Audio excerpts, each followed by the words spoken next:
You had a comment after that last Houston game about that was when you were talking about how much Steph gets fouled. How did you see the way they defended him tonight, and how did you see him kind of maybe counter some of the stuff they were doing? The same way.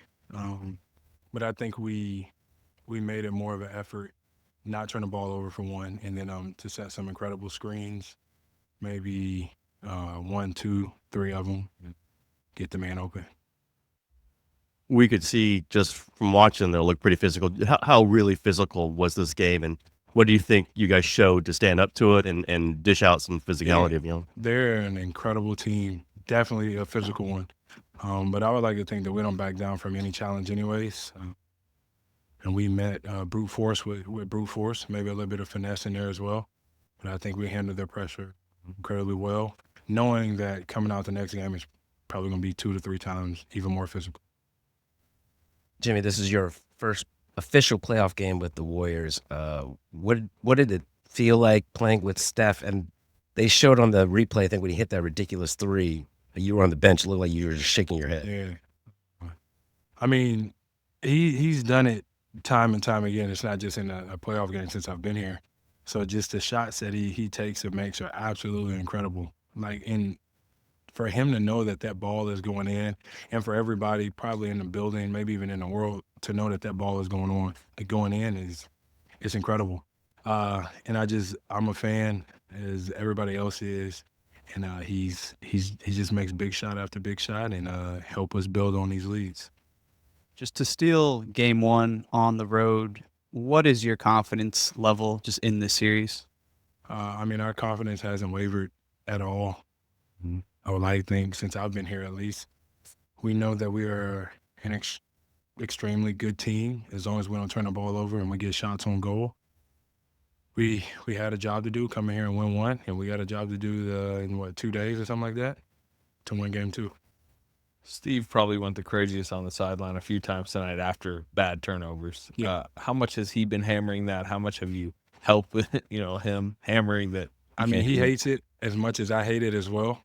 But sometimes good things come out of this organized chaos that one player in particular loves and thrives in. So, you got to take the crooked with the straight sometimes. It's not going to be all good. It's not going to be all bad either. But we're fine. Used to be okay with the organized chaos, as we said. Are you starting to have to? Oh, I'm great in the organized chaos because I know when I can see it coming, let's get back just in case. But, I mean, he's incredible. And out of that organized chaos, I think he gets an incredible shot, or he makes an incredible shot for himself, or he gets it for somebody else. Brandin was a plus 17. Moses had 2 big shots down the stretch. What can that do for a young player's confidence in the playoffs like this? To me, not much, because they already got all the confidence in the world. They've been playing at a high level ever since I've been here. I'm pretty sure they've been playing at a high level before I got here.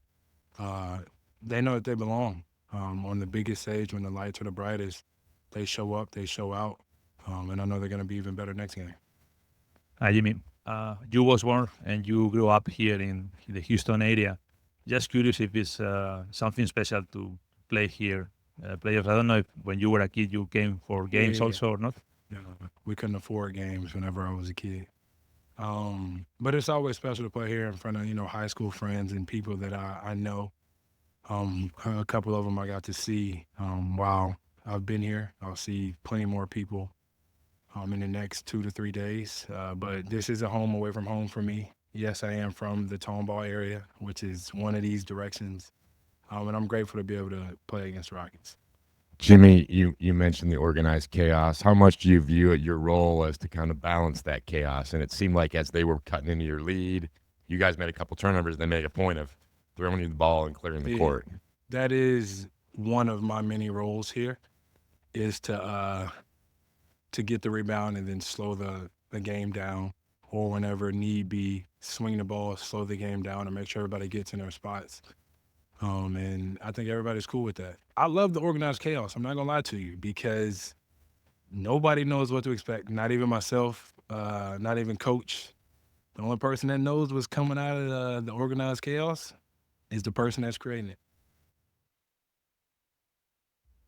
Nah, we living or dying with that organized chaos. Jimmy, for a lot of those Rockets players, it was their first time, their first playoff experience. When they got out to that early lead, were you all able to just use your experience as far as being in the playoff to come back against them? And could you tell that some of them had that first game jitter? No, I couldn't tell. But basketball is a game of runs. They're going to go on a run, and then we went on a run, and then they went on a run. It's all about staying poised, trusting what you've been doing over the course of the year, knowing everybody's tendencies.